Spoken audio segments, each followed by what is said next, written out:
L'actualité 2018 pour le droit des sociétés, c'est vraiment l'année de la compliance, c'est-à-dire de la conformité et de la transparence. Donc on a pour la première fois de nouvelles obligations qui s'imposent aux sociétés, les plus grandes bien sûr, avec le plan de vigilance, avec la déclaration de performance extra-financière qui impose vraiment d'aller beaucoup plus loin que d'habitude dans la recherche des impacts de l'activité des sociétés.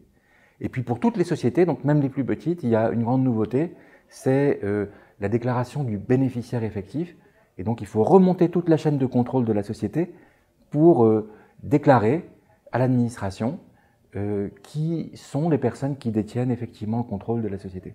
Donc les enjeux, c'est donc plus de transparence, plus d'obligations de mise en conformité. Et tout ça, ça s'inscrit dans une tendance qui va continuer.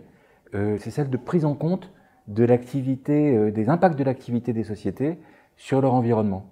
Et donc dans le projet de loi Pacte, qui est en cours de discussion, qui sera voté en début 2019, il y a tout un grand débat sur le fait que chaque société devra prendre en considération les impacts sociétaux et environnementaux de son activité. Donc on élargit, on n'est plus dans l'intérêt social étroit, on doit regarder les impacts aussi de l'activité.